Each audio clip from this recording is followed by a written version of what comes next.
নমস্কার বন্ধুরা, the Bong কিচেনে আপনাদেরকে স্বাগত। আজকে আমার রেসিপি সরসু কা শাক, পাঞ্জাবিদের স্টাইলে। আমি ছাদে কিছু সর্ষের দানা এই টবটাতে ছড়িয়েছিলাম।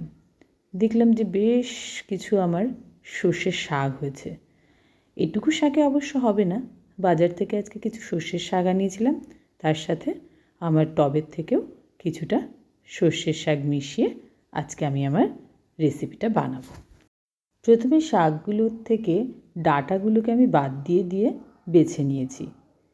এবার আমি ভালো করে জল দিয়ে শাকগুলোকে ধুয়ে নেব। শাক মাঠে ঘাটে হয় বলে সবসময় শাককে খুব ভালো করে ধুয়ে নেওয়া উচিত।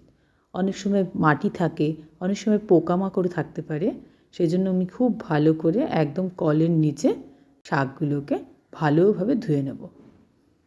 আমার শাক ধোয়া হয়ে গেছে। এবার একটা কড়াইতে সর্ষের শাকগুলো দিয়ে দেব। আমি শাকগুলোকে সেদ্ধ করব, যার জন্য এটাকে কুচিয়ে নেওয়ার কোনো প্রয়োজন নেই। আপনারা ইচ্ছে করলে কুচিয়ে নিতে পারেন, কিন্তু তার কোনো দরকার নেই। শাকগুলো দিয়ে দেব। শাকের সাথে আমি দেব কয়েকটা কাঁচা লঙ্কা, কয়েকটা রসুন কোয়া,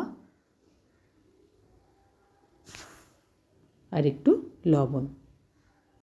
এবার শাকটাকে আমি বয়েল করে নেব। আমি সেদ্ধ হয়ে গেছে। শাকটাকে একটু ঠান্ডা করে পেস্ট করে নেব। পেস্ট করার সময় আমি দিয়ে দেবো একটু ধনেপাতা। দেখুন সুন্দর পেস্ট হয়ে গেছে। এবার কড়াইতে ফোড়নে দেব সাদা জিরে আর শুকনো লঙ্কা।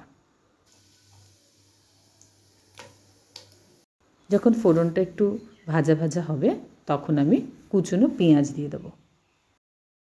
আপনারা ইচ্ছা করলে রসুনটা আগে না দিয়ে এই সময়ও দিতে পারেন। আর দিয়ে দেবো একটু শুকনো লঙ্কার গুঁড়ো।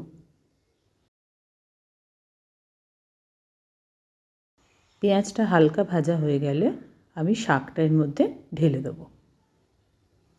ভালোভাবে শাকটাকে কষিয়ে নিতে হবে।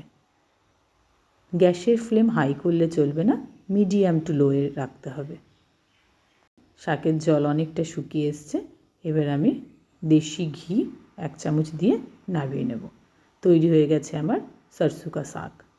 আপনারা গরম ভাত বা রুটির সাথে সার্ভ করবেন, দুটোর সাথেই ভালো লাগবে। আর আমার ভিডিওটা কেমন লাগলো কমেন্ট করে জানাবেন।